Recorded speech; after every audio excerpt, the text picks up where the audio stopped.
inyong lahat. Magandang umaga po sa inyo. Sana po ang ating programang itong Word Made Flesh ay dumarating sa inyong mga tahanan at natatagpuan kayo sa isang magandang kalagayan ng kalusugan, ng kaisipan. Alam ko po na ang Panginoong Diyos sa pamamagitan ng ating programang Word Made Flesh ay magdadala sa inyo ng pagpapala dito po sa ating programang ito. Sana po sama-sama na kayo dyan sa inyong mga tahanan, sa harapan ng inyong telebisyon, at tawagin niyo na po yung mga kasambahay at mga kaibigan at magtipon-tipon po tayo sa pakikinig sa salita ng Diyos na marinig natin para sa ika-33 linggo sa panahon po sa Eklesiya. Sana po maging pagpapala ito, lalo na sa mga nagpapalaganap ng salita ng Diyos. Binabati ko po ang lahat ng mga kaparian, at mga katikista, mga seminarista, mga religyoso na nagpapahagi ng salita ng Diyos. At sana po talagang ang Espiritu Santo tumulong sa ating naunawaan ang ating pag-uusapan ngayon dito po sa ating tagpong ito ng Word Made Flesh. Mahirap makakita ng mabuting asawang babae, higit na mamahaling alahas ang kanyang halaga.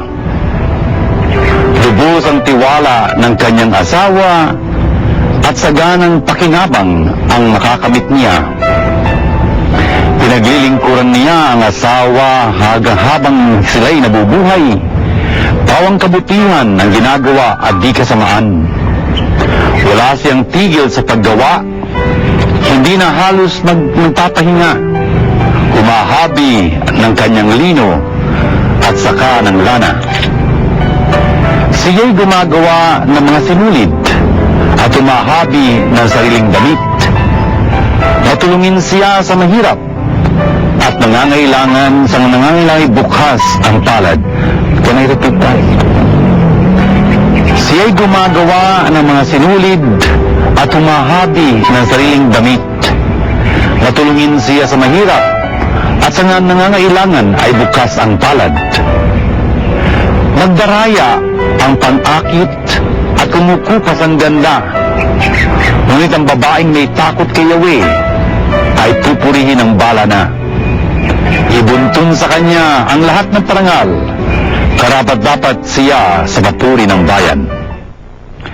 Mga kapatid, ito po ating pagbasang narinig ay ang huling-huling kabanata at mga huling-huling talata ng ika-chapter 31 po ng aklat ng mga kawikaan, the Book of Proverbs. Ito pong napakagandang aklat ito na kapupulutan natin ng napakaraming magagandang mga aral. Dito po sa dulong bahagi, ang paksa po ay yung tungkol sa magiging asawang babae. Ano bang importansya ng asawang babae? Ano bang mga katangian niya? Ito yung tinutukoy din sa ating pagbasa. Nung narinig natin, napakaganda po na sinasabi. Ang sabi po dito, mahirap makakita ng mabuting asawang babae. Natural. Pero napakahalaga na makakita ng asawang babaeng ganon. Bakit? Kasi mas mahigit pa siya sa mga perlas. Mas mahigit pa siya sa anumang kayamanan. Kasi ang dulot niya talagang pagmamahal, ang dulot niya kapayapaan, ang dulot niya ay talaga namang katiwasayan sa tahanan. Brothers and sisters, napakahalagang katangian ho nito. Mga pagpapala itong hindi mo masusuklian, hindi mo matutumbasan. At ang sinasabi dito, ang isang babaeng talagang magiging mabuting asawa ay dapat masinop, maagap, talagang maaasahan sa trabaho. Hindi aasa sa iba kundi sarili niya mga kamay ang talaga namang magiging tulong niya. Hindi siya aasa ng tulong sa iba, yung kanyang kamay ang magiging katulong niya. Brothers and sisters, siya mismo ang magbibigay ng kinakailangan ng sambahayan. Maghahabi siya, gumagawa siya ng mga tela, ganyan, tapos gagawin niya mga damit ng kanyang sambahayan. Ang ganda-gandang bagay ho noon. Brothers and sisters, tingnan nyo, ito ho yung mga kahalagahan na dapat ikintal sa mga isipan ng mga kabataan, lalo ng mga kababaihan. Minsan may narinig ako, hindi na raw siya kailangan matuto magluto. Bakit? Kasi yung pwedeng paubaya yun sa mga alila, sa mga kasambahay, sa mga maids and whatnot. ewan ko, pwede ba yun? Na kung siguro si father mag-aasawa, sabihin natin ganyan, kung mag-aasawa ako, ang pipiliin ko yung marunong luto, no? Ano yun, lagi kaming lalabas, lagi kaming nakasalalay dun sa pagluluto ng iba, malay ko ba, I mean, si father ko ganito magsalita kasi ang mami ko nagluluto magaling yun, pampanggayin si mami, can you imagine? Talagang ang ganda-ganda nung nakita kong halimbawa kay mami, at masinop po si mami, ang dami ko yung trahe de boda, yung wedding gowns na nakitang ginagawa ni mami, tapos po kami, naku, mga ritasong ganyan, ay nagagawa niya napakagandang mga damit namin, pagka kailangan namin ng kasuotan, dali-daling gawin ng mami with her old singer machine, I mean, yun yung dipadjak na ganyan, ang dami ho niyang nagawang mga bagay doon. Yun nga, ang sinop-sinop niya, ang daddy, buong katiwala yung kanyang, buong buo yung pagkatiwala niya kay mami, iniintrega niya yung buo niyang sweldong ganyan kay mami, tapos si mami magbibigay sa kanyang allowance niya, etc. Talagang si mami in charge sa budget, and something like that. Pero sisters, ang laking bagay ho noon, biro mo. Kung ganyan yung ating mga kabataang kababaihan, lalo na, mga magulang, dapat ho talagang turuan sila, talagang i-introduce sila sa buhay na ganoon, na talagang, dapat yung kakayahan nila lumabas. Ano ho yun, napakalaking bantahe yun, na marunong sila ng maraming bagay, mula sa pag-alilinis ng bahay, sa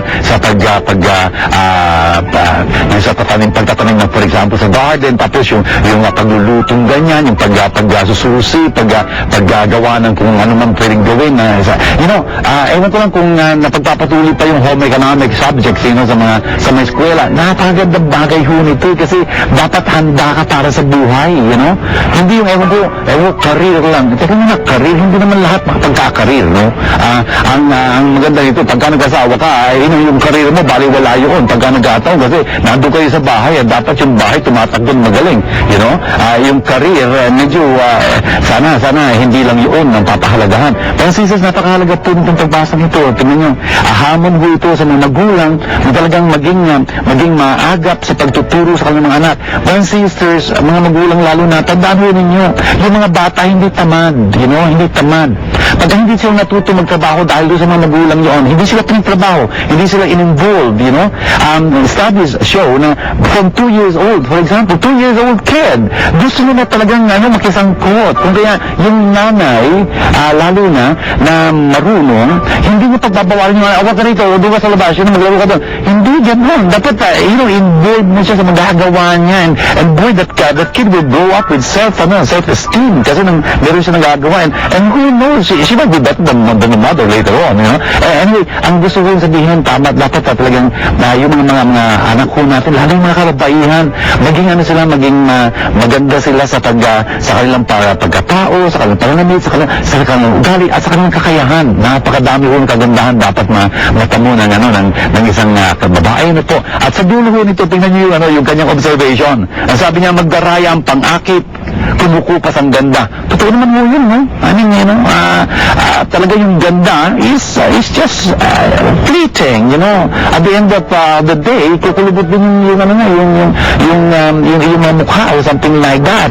Ugod-ugod ka na, siguro wala pang ngipin o something like that. Pero yung kabutihan mo sa loob, hindi nawawala yun. Lagi napapahalagahan yun. And hopefully, pagka umaabante yung buhay, mas talagang tumitingkad yung kagandahang loob na yun, yung mga katangian yun, na talaga naman nagiging talagang kamahal-mahal yung mga taong ganon. Then sisters, sana ho, intindihin natin to.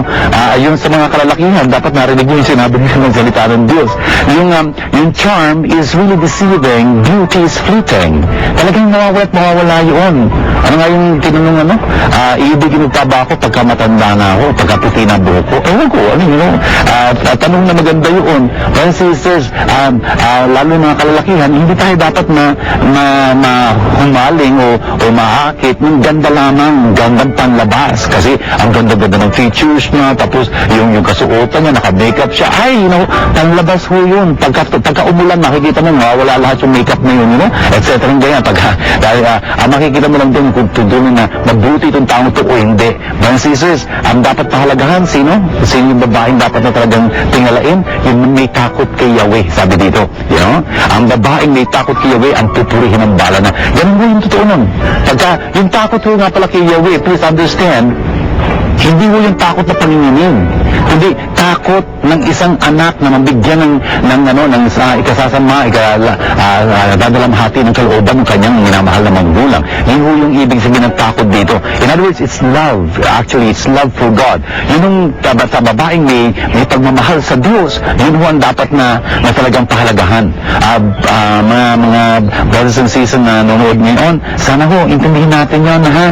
Hindi dadaan sa ganda, hindi dadaan sa na makatalino, hindi lang yun. Sana kung sama-sama yun. Pero lalo-lalo na, yung mayroong pagmamahal sa Diyos. Pagka may pagmamahal sa Diyos, makikita mo talagang malapit na malapit ang magiging maganda ang inyong pamilya pagka nagkataon. Napaka-importante yun nun. At yun ang babahagi natin sa ating mga anak. Yung ganda o ganyan, baka hindi mabahagi lagi yun, pwede may bahagi nun. Pero lalo higit, mabahagi natin ang kagandahan ng buhay, yung pagmamahal sa Diyos, yung pananampalataya, yung kabutihan yan, yun ang dapat nating babahagi. Pero hindi yung babahagi mula sa'yo. Kung kaya nga, importante na pagka kunyari in courtship and whatnot, intindihin kaagad natin yung hindi lang yung ganda, ha? I mean, when you're practical about it, pagka ang nililigawan mo, magandang masyado, ang dami mong karibal, ang dami, ang laking sakit ng ulo ng pagka nagkataon, lalo pagka hindi ka marunong. Anyway, the point is, hindi yung gandang panlabas, hindi yung panloob ang dapat na hanapin sa kahit na sino man. At napakagandang bagay na itong tinuturo sa atin itong unang pagbasa nito. Unang sulat sa mga taga-Thessalonica. Hindi mo naman nadagdagin mo. Hindi na kailangang isulat ko pa sa inyo kung kailan magaganap ang mga bagay na ito. Sapagkat alam na ninyong ang pagdating ng araw ng Panginoon ay tulad ng pagdating ng magnanakaw. Kapag sinasabi ng mga tao, tiwasay at panatag ang lahat, biglang darating ang kapamakan. Hindi sila makaiiwas sapagkat ang pagdating nito'y tulad ng pagsumpong ng pagdaramdam ng babaeng manganganak. Ngunit hindi kayo nabubuhay sa kadiliman, mga kapatid. Kaya't hindi kayo mabibigla sa araw na iyon na darating na para magnanakaw. Kayong lahat ay kabilang sa panig ng kaliwanagan, sa panig ng araw, hindi sa panig ng kadiliman o gabi. Kaya nga, kailangan tayo manatiling gising, laging handa, at malinaw ang isip, di tulad ng iba. Ito pong ating pagbasa sa dulo po ng sulat na ito, unang sulat ni San Pablo sa mga taga-Thessalonica, ay napakahalaga ng pinapahiwatig sa atin. Tingnan nyo, dito po sa narinig natin ng isang linggo, darating at darating ang Panginoon. Yung tinukoy ni San Pablo yung tungkol sa mga nangamatay na. Sila kasama natin sasalubong sa Panginoon na darating. Pero sisters, dito naman po sa ikalimang kabanatang ito na ating sinimulang basahin ngayon, tinutukoy ni San Pablo na yung pagdating ngayon ng Panginoon. Hindi nga ba't sa misa natin, sinasabi natin, si Kristo'y namatay, si Kristo'y muling nabuhay, si Kristo'y babalik sa wakas ng panahon. Yun yung pagbabalik na yun ng Panginoon, hindi mo natin alam kung kailan.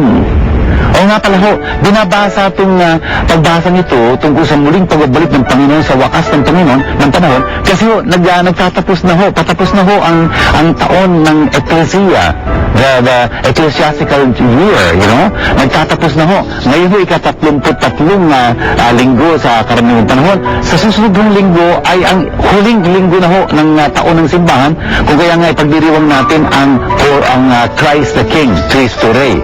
Then sisters, itong ating pagbasa ngayon, sinasabi sa atin na yung pagdating ng Panginoon ay matutulad sa isang pagdating na magnanakaw.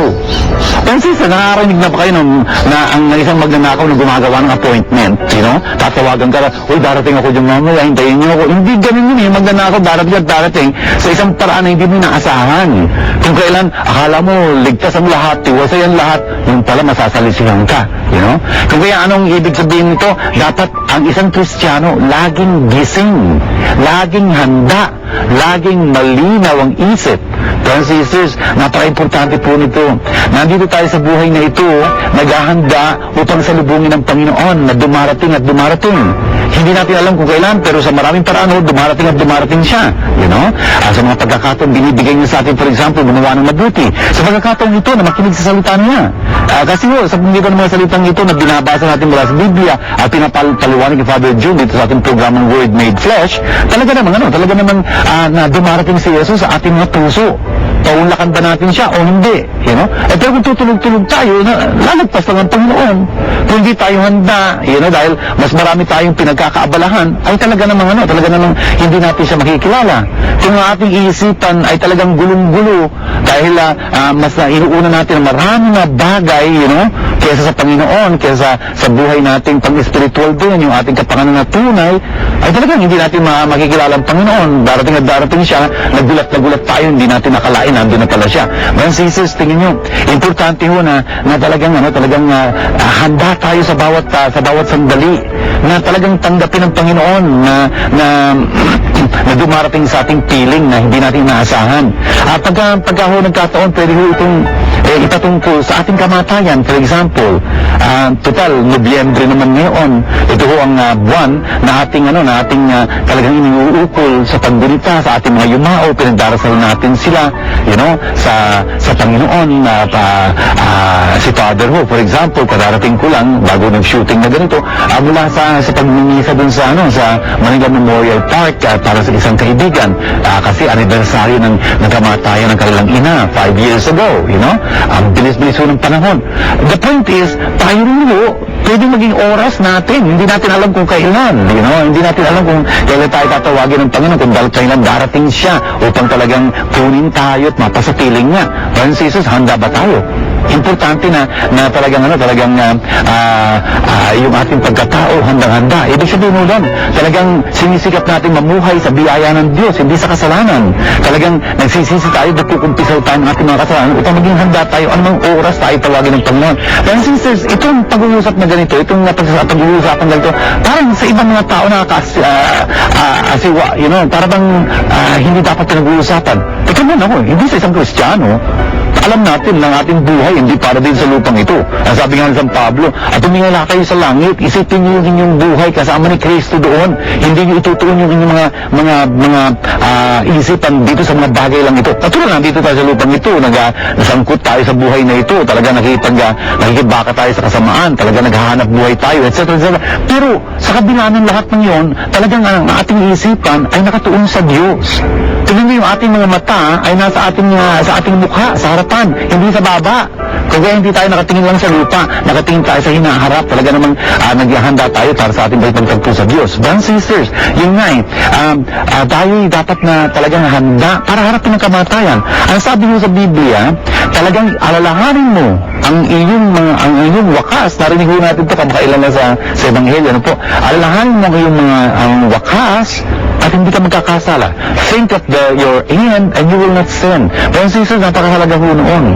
Kaya tayo ho dito sa ating programang ito, tinitingnan ho natin ang mga pagbasa ng Diyos, salita ng Diyos, at pinapaliwanag ho. Sana napulit ho natin ito. Darating ang Panginoon na parang isang magnanakaw, o isa pang larawan ng ginamit niya, yung panganganak ng isang babae. Totoo naman ho yun, yung panganganak ng isang babae, hindi mo alam kung kailan, maliban lang kung cesarean section siguro, Pero, yun nga daw, ang ganda ng cesarean section, pwede kang pumili ng araw. Pero otherwise, kung yung normal na pag-deliver ngayon, hindi mo alam kung kailan nihihilab yung tiyan at talagang luluwal yung bata. Kuminsan, tumatakbo ka agad sa hospital, tapos napauwi na ulit. Tapos, tatakbo na naman. Tapos, kuminsan, papanganak, hindi sa hospital, kundi sa taxi or something like that. Anyway, brothers and sisters, halaga po nito tinuturo sa ating ito. Dapat po tayo ay talagang mga Boy Scouts. Babae o lalaki, Boy Scout tayo. Laging handa. Yun ang sabi dito. Dapat, lagi tayong gising, hindi tutulog-tulog sa mga pagkakataon binibigay sa atin ng Panginoon, lagi tayong handa na talagang tugunan ang ating pananagutan, ang pangailangan ng ating kapwa, ang pagkakataon na mapaglingkod, makapagpalaganap ng salita ng Diyos, at talagang malinaw yung ating isipan, hindi tayo nagugulihan kasi nakabase tayo sa salita ng Diyos. Napakahalaga ho noon. Pagka pinakinggan natin mga tao, pwede silang magkalabo-labo, pwede silang magsalungutan, pero ang Diyos ho, hindi niya sinasalungutan kanyang sarili, kaya nakabatay tayo sa salita ng Diyos. Ito ang ginagawa natin sa ating programang Word Made Flesh. Ang paghahari ng Diyos ay may tutulad dito. May isang taong maglalakbay, kaya tinawag niya ang kanyang mga alipin at ipinagkatiwala sa kanila ang kanyang ari-arian. Bigyan niya ng salapi ang bawat isa ayon sa kanyang kakayahan. Bigyan niya ang isa ng 5,000 piso, ang isa na may 2,000 piso, at ang isa pa ay 1,000 piso. Pagkatapos, siya umalis. Humayo agad ang tumanggap ng 5,000 at ipinangalakal iyon. At nagtubo siya ng 5,000 pa. O hindi naman ang tumanggap ng 2,000 piso ay nagtubo ng 2,000 piso. Ngunit tumanggap ng 1,000 piso ay humukay sa lupa at tinago ang salapi ng kanyang Panginoon. Pagkaraan ng mahabang panahon, bumalik ang Panginoon sa mga alipin iyon at pinagsulit sila. Lumapit ang tumanggap ng 5,000 piso, wika niya, Panginoon, ito po ang 5,000 piso na bigay ninyo sa akin. Ito pa po ang 5,000 piso na tinubo ko. Sinabi sa kanya ng Panginoon, magaling, tapat at mabuting alipin. Yamang naging tapat ka sa kaunting halaga, pamamahalain kita sa malaking halaga. Makihati ka sa aking kagalakan. Lumapit din ang tumanggap ng 2,000 piso at sinangsabi, Panginoon, eto po ang binigay ninyong 2,000 piso. Eto naman po ang 2,000 pisong tinubo ko. Sinabi ng kanyang Panginoon, magaling, tapat at mabuting alipin. Naging tapat ka sa kaunting halaga, kaya pamamahalain kita sa malaking halaga. Makihati ka sa aking kagalakan. At lumapit naman ang tumanggap ng 1,000 piso. Alam ko pong kayo mahigpit, anya. Gumagapas kayo sa hindi ninyo tinamnan at nag-aanit kayo sa hindi ninyo hinasikan. Natakot po ako, kaya't ibinaon ko sa lupa ang inyong salapi. Eto na po ang 1,000 piso ninyo. Masama at tamad na alipin, tugod ng kanyang Panginoon. Alam mo palang gumagapas ako sa hindi ko tinamnan at nag-aari sa hindi ko hinasikan. Bakit hindi mo yan inilagak sa bangko? Di sana'y may nakuha akong tubo ngayon. Kunin ninyo sa kanyang 1,000 piso at ibigay sa may 10,000 piso. Sapagkat ang mayroon ay bibigyan pa at mananagana. Ngunit ang wala, kahit ang kakaunting nasa kanya ay kukunin pa. Itapon ninyo sa kadiliman sa labas ang aliping walang kahuluhan. Do'y tatangis siya at mangangalit ang kanyang ngipin. Tingnan niyo po itong ating pagbasang ito mula sa ika-25 kabanata ni San Mateo. Napakahalaga po ng tinuturo nito tungkol sa ating pananagutan. Anong ibig sabihin? Tingnan nyo, ang paghahari ng Diyos, sabi ni Jesus, ay matutulad dito. Kaya yung paghahari ng Diyos ang pinag-uusapan ho dito. May isa daw tao, mayroon siyang kayamanan, maglalakbay siya. Bago siya umalis, pinagkatiwala niya yung mga ari-arian niya doon sa kanyang mga alipin. Yung mga alipin lang sila, pinagkatiwalaan sila. Pero maganda nito, ano yung pinagkatiwala niya? Iba't ibang halaga. Ang sabi mo dito, meron binigyan ng 5,000 piso. Masyadong maliit yung halagang yun. Kasi ang sinabi mo doon sa original, 5 talents. Talent ho, medyo bigat ho yun ng salapi. Sabi natin ganyan. One talent ho ay katumbas more or less ng 6,000 denarii. 6,000 denarii. Ang ibig sabihin ng isang denaryo, yung sahod arawan. Yung sahod arawan ng isang manggagawa. Sa matuwido, ang denaryo, ibig sabihin nun, mga 325 po siguro pesos ngayon. Ano po? 6,000 times 6,000 ho yun. You know? Isang talento pa lang ho yun. Eh, yung binigay dito ho, ay 5 talento ang binigay dun sa isa, 2 dun sa isa, at yung ikatlo, 1 talento. Pero ang laki ng halaga nun. Kasi, one talent is 6,000 denarii. 6,000 denarii, ibig sabihin, 6,000 times 325, kung 325 yung minimum wage. Ang laki ng pera nun. Hindi lang yung 5,000. Pinilagay nila 5,000 pesos, 2,000 pesos, 1,000 pesos, para maging simple. Pero hindi mo ganun ang halaga, ha? Malaki yung pinagkatiwala. Pinagkatiwala sa mga alipin mo ito.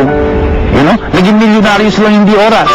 Real, pagka sinuman nyo yung 6,000, for example, binigay dun sa ikatlo, yung isang talento, times 325, malaking pera yun. You know? The point is, million yun. Alam niyo yung 5 at yung 2 natanggap. Ang ibig sabihin, mga alipin sila, pinagkatiwalaan sila ng napakalaki ng kanilang Panginoon. Malaki yung pagtitiwala ng Panginoon sa kanila. Anong ginawa nila? By the way, yung pagbibigay sa kanila, ayon sa kanilang kakayahan. That's very nice, you know? Ang Diyos ho talaga, pinagkakalooban tayo ng ating mga kakayahan, ng mga kanyang kaloob, ayon sa ating kakayahan. Kaya ho walang inggitan eh. Hindi ho tayo dapat maingit sa iba. Kasi ho, pananagutin tayo dun sa binigay niya sa atin, hindi binigay niya sa iba. You know? Ang maganda ho nito, bagamat tayo mga alipin ng Panginoon, tayo pinagkatiwalaan niya na napakalaki. You know? Una sa lahat na pinagkatiwala sa atin ng Panginoon, for example, yung ating pananampalataya. You know? And of course, yung ating buhay dito sa buhay na ito, you know? Yung ating lakas, yung ating talino, yung ating mga kakayahan, yung mga oportunidad na binigay sa atin. Halimbawa, para mag-aral, kunyari, kung nakapag-aral tayo, yung mga kakayahan na binigay sa atin, yung iba magaling sa pagmemekaniko, yung iba magaling magtinda, yung iba magaling kumanta, yung iba magaling tumugtog. Ang dami yung katangian nito. Sangayon mo yun sa ating kakayahan. At ang maganda nito, sa dulo ng buhay ho, you know, magsusulit tayo. Ang dapat mangyari, yung kakayahan binigay sa atin ng Panginoon, napagyaman natin, kaya tumubo tayo ng husto. Yung pananampalataya natin talagang lumakas, ang tibay-tibay na pananampalataya natin, kaya nakatutulong tayo sa iba. Nakapagpapalagangan tayo ng salita ng Diyos, nakapag-hikayat tayo sa kariyan ng Diyos. Ang ganda-ganda ho noon. Kung mga kayamanan man yung pinagkatiwala sa atin ng Panginoon, yung kayamanan yun, napapalago natin, hindi para sa ating sarili. Ito ang napaganda nito. Hindi para sa ating sarili. Hindi para sa Panginoon. Babalik natin sa Panginoon. Tingnan nyo, nung pinagsulit sila, ibinabalik nila yung binigay ng Panginoon sa kanila. Hindi kanila yun. Napakahalagang bagay ho noon. Hindi tayo pinayayaman ng Panginoon para tayo magpasasala sa ating sarili. Hindi ho. Para magamit tayo ng Panginoon sa pagtulong sa kapwa natin, pagtulong sa eklesiya, sa pagpapalagan ng gandang balita. Hindi pang ating hinulang yun. Mananagot tayo napakabigat para dito sa mga bagay nito. Brothers and sisters, tingnan nyo, itong pagbasang ito, pagkatapos na ng matagal na panahon, nagbalik yung may-ari nung pinagkatiwalan sa mga maalipin, at pinagsulit niya sila. At ang maganda nito, napagyaman ho ng mga alipin yung binigay sa kanila. Na doble yung pinagkatiwala sila ng kanilang Panginoon. Maliban lang doon sa huli. At tingnan niyo kung ano nangyari.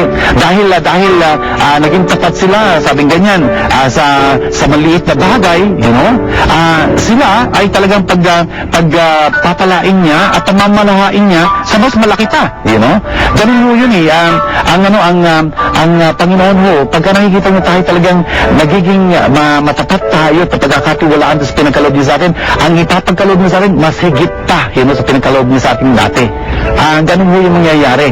Yung 2 talento binigay sa kanya, talaga namang napatubo niya uli yung 2 pa. In other words, talagang nagpakasigasig sila, talaga namang nagpunyagi at tingnan nyo, napadoble-doble na yung pinagkaloob sa kanilang Panginoon. Friends and sisters, ang maganda na nangyari, yung huli ho, binigyan siya ng 1 talento. Anong ginawa niya? Dahil sa takot. Mga kapatid, hindi ho takot ang dapat nating pairalin sa buhay natin, kundi pag-ibig sa Diyos. Tingnan mo, dahil sa takot, anong ginawa niya? Ayun, ibinaon niya sa lupa yung kanyang natanggap na talento. Kasi takot daw sa Panginoon, maani siya sa hindi niya tinamnan, gumagapa siya, hindi niya nahinasikan. Sabi ng Panginoon sa kanya, alam mo pala yun ba't hindi ko gumawa ng paraan? Kung nilagak mo yan sa bangko, edi may tubo yan, you know? Hindi yung ganyan, bibigay mo sa akin uli yung binigay ko lang sa'yo.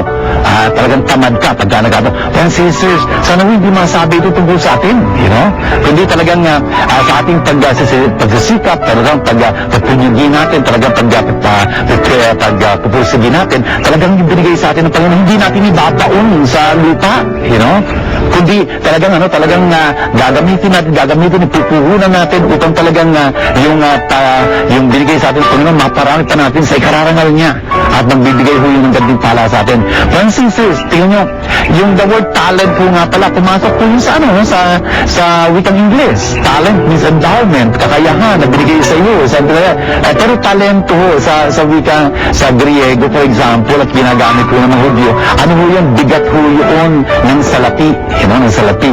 And, it comes to English as talent. Anyway, friends, sisters, suriin ho natin mga sarili natin. Ano ho ba nga ang binigay sa atin ng Panginoon ng mga katangian? Mga pagpapala, maging pangkatawan, pangbuhay na ito, o yung pangkaluluwa man, pang-spiritual, you know? Ano nga ba yung binigay niya sa ating mga pagkakataon na napakarami? Napagyayaman ba natin ito? At hindi lang ho dapat sa ating sarili, napaka-importante ho nun. Ang mga kaloob ng Diyos ay para sa atin upang gamitin para sa iba. Hindi lang ho para sa ating sarili. Hindi natin kailangan tayo sabihin, akin to. Hindi, pinagkaloob yan. Maging buhay mo man, pinagkaloob yan. You know? Hiram sa Diyos ang ating buhay. Kaya nga, babawiin niyo pagdating ng panahon. Brothers and sisters, talaga bang yung ating mga kaloob, ginagamit natin ng gasto, ng lubusan, and whatnot. You know? Sana pagyaman natin. Pero alam niyo, brothers and sisters, sa humaksakot na bagay ito, hindi ho natin alam ang lahat ng ating mga kakayahan. We don't discover our possibilities, our potentials. In fact, psychology tells us we use about 10% lang, you know, ng ating mga kakayahan. 10% lang ho, you know. Yung 90% hindi natin natutuklasan. Kung kaya nga napaka-importante mga magulang, lalo na tulungan niyo mga anak niyo matuklasan yung mga kakayahan nila. Tayo rin yung mga kaibigan, mga kaibigan tayo, baka man napapansin natin may mga kakayahan silang ganito o ganon. Naman hindi nila napapansin. Sabihin mo natin sa kanila yun. Hindi nga ba't kailangan ng isang talent scout? Something like that. Kasi kung minsan, pwede tayo napakaganda ng nakakaloob sa atin pero hindi natin napagyayaman. Bakit? Wala naman nasasabi sa atin. O kaya wala tayong posibilidad. Mga sisters, napakahalaga ho na talagang gamitin natin yung mga kaloob sa atin ng Diyos. Tandaan ho natin, yun hong mga ginagamit natin, pwedeng lumabong yun. Pwedeng talagang lumakas pa yun, dalawang dumami yun, dumakila yun. Pero hindi ho natin ginagamit, mawawala ho sa atin yun. Totoo yun, you know? May mga kaloob tayo binigay sa atin, hindi natin ginagamit, hindi na natin magagamit. You know, sayang.